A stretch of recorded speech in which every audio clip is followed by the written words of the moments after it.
इमरान खान एक ऐसा ब्रांड है कि जिसके आगे पाकिस्तान के बड़े बड़े इदारे बेबस हो गए और अब पैमरा ने भी इमरान खान के आगे घुटने टेक दिए हैं और इमरान खान के ऊपर लगी पाबंदी ख़त्म कर दी गई है, क्योंकि अदालत ने अहकामात जारी किए हैं कि इमरान खान का जो ब्लैकआउट किया गया है पैमरा की जानिब से उसे अब ख़त्म किया जाए। जिसकी एक सबसे बड़ी वजह यह भी है कि जब भी इमरान खान के ऊपर मीडिया पाबंदी लगी उसके फ़ौरन बाद से ही इंटरनेशनल मीडिया ने इमरान खान को उठाना और उसके इंटरव्यूज़ करना शुरू कर दिए। जैसा कि अभी हमने इस सूरत हाल के अंदर देखा कि जैसे ही पाकिस्तान के अंदर पैमरा ने पाकिस्तान के तमाम टीवी चैनल्स को ये बात कही कि अगर तुमने इमरान खान का कोई भी इंटरव्यू या तकरीर नशर की तो फिर तुम्हारा लाइसेंस कैंसिल कर दिया जाएगा। जिसके सिर्फ 2 या 3 दिन के बाद दुनिया के सबसे बड़े इदारे यानी कि अल जजीरा ने इमरान खान का तफसीली इंटरव्यू कर दिया। अल जजीरा के ऊपर इंटरव्यू नशर होने के बाद जो बात सिर्फ पाकिस्तानियों तक पाकिस्तानी मीडिया के थ्रू पहुंचा करती थी वो बात अब इंटरनेशनल मीडिया के जरिए पूरी दुनिया तक पहुंची और पूरी दुनिया ने सुना कि इमरान खान ने किस तरह से अपने दफा के अंदर बातें की और पाकिस्तान के अंदर जो जुल्म जबर की सियासत जारी है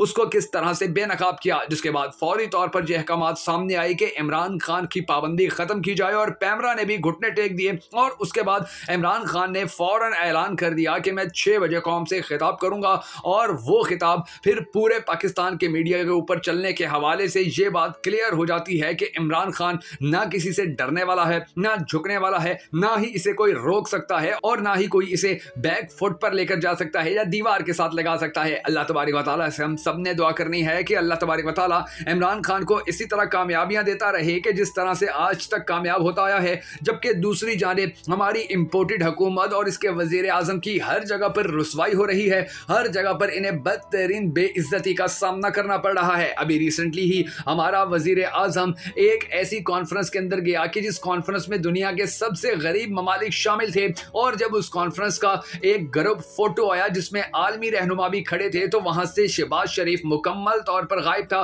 क्योंकि शहबाज शरीफ को वहां पर जगह ही नहीं दी गई। और नून लीग ये बहाने करती नजर आई कि जी शहबाज शरीफ इसलिए तस्वीर में नहीं है क्योंकि पाकिस्तान उन ममालिक की लिस्ट में शामिल नहीं जिन ममालिक की बुनियाद पर यह ऑर्गेनाइजेशन बनाई गई है। हालांकि वहां पर तो रूस, जर्मनी, ऑस्ट्रेलिया और इसी तरह के दीगर कई बड़े ममालिक की तरह बहुत बड़ी बड़ी और कामयाब रियासतों के रहनुमा भी खड़े थे और उन सब लोगों ने उस कॉन्फ्रेंस के दौरान गरीब ममालिक के मुआशी मुश्किलात के ऊपर तफसीली गुफ्तगू करते हुए कई अहम फैसले लिए थे। शहबाज शरीफ ने भी वहां पर गुर्बत मुकाने के हवाले से वो मशवरे दिए कि जिनको सुनने के बाद उन सब ने शहबाज शरीफ का दिल खोलकर मजाक उड़ाया, क्योंकि शहबाज शरीफ की बातें उन सबको अच्छी तरह से समझ में आ चुकी थीं और वो जानते हैं कि एक ऐसा बंदा कि जिसने अच्छे भले चलते मुल्क का बेड़ागर कर दिया हो आखिर वो दुनिया के गरीब ममालिक को गुर्बत से निकलने के कैसे दुरुस्त मशवरे दे सकता है। एक जानिब इमरान खान को अल्लाह अरूज दे रहा है और दूसरी जानिब शहबाज शरीफ को अल्लाह जवाल दे रहा है और इंशाल्लाह ये अरूज व जवाल इसी तरह चलते रहेंगे और एक दिन आएगा जब पाकिस्तान का वजीर आजम इमरान खान होगा और ये सारे चोर उचक्के जेलों के अंदर होंगे।